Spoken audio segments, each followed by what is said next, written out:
प्रकाश जी, आप हमारे साथ ऐसा नहीं कर सकते।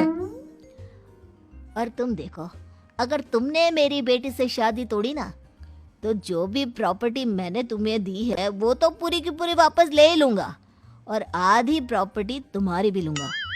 अरे, मेरी आधी प्रॉपर्टी भला क्यों लेंगे आप? इसलिए क्योंकि मेरी बेटी को आधा नजर आता है, और उसकी नजर अभी तक तुम्हारी आधी जायदाद पर ही पड़ी है। अब तुम उसे घर से निकालोगे तो कुछ तो लेकर जाएगी ना। और अगर हम आपकी बेटी को अपने घर की बहू बनाकर रखे तो? तो तुम्हारी पूरी प्रॉपर्टी तुम्हारी ही रहेगी, और जो मैंने तुम्हें दिया है ना, उसमें से बस मैं आधा लेकर जाऊंगा। अरे, लेकिन अब आप अपनी दी हुई प्रॉपर्टी में से आधी वापस क्यों लेकर जाएंगे? अगर मैं आपकी बेटी को अपनी पत्नी बनाकर रखने को तैयार हूं तो? इसलिए ताकि भविष्य में अगर तुम मेरी बेटी को धोखा दो तो उसके पास कुछ तो रहे जो पति का हो। वैसे मेरे पास तो बहुत कुछ है, लेकिन अपने पति की कोई निशानी तो उसके पास होनी चाहिए ना। अब अगर तुमने मेरी बेटी को कानी कहा तो तुम्हें प्रॉपर्टी भी कानी ही मिलेगी, पूरी नहीं। जमाए राजा। किशोरी लाल और राघव समझ चुके थे कि वो बुरी तरह फंस चुके हैं और अब उनके पास वहां से निकलने का कोई चारा नहीं है। अब समझ में आया ना, लालच बुरी बला होती है।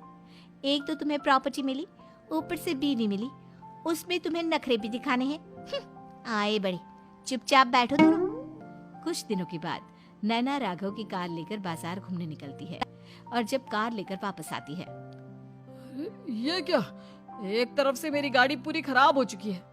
लगता है तुमने मेरी गाड़ी को किसी दूसरी गाड़ी के साथ एक्सीडेंट किया है। अरे अरे, कितना बड़ा नुकसान कर दिया तुमने बहू। वो क्या है ना पापा जी, मुझे एक आंख से दिखाई नहीं दे रहा था, सामने से गाड़ी आ रही थी। मुझे तो सिर्फ आधा ही दिखाई दिया और वो गाड़ी मेरी कार से रगड़ते हुए निकल गई। अब मैं क्या करूं बताओ? आप इसे ठीक कराने के पैसे कौन देगा? तुम्हारे पापा? तुमने मुझसे इस तरह से बात की? अभी रुको। नैना राघव की शिकायत ओम प्रकाश को कर देती है। देखो राघव, अब जो मेरी आधी प्रॉपर्टी तुम्हारे पास थी ना, उसमें से आधी और मैं लेकर जाऊंगा, क्योंकि तुमने मेरी बेटी को डांटा।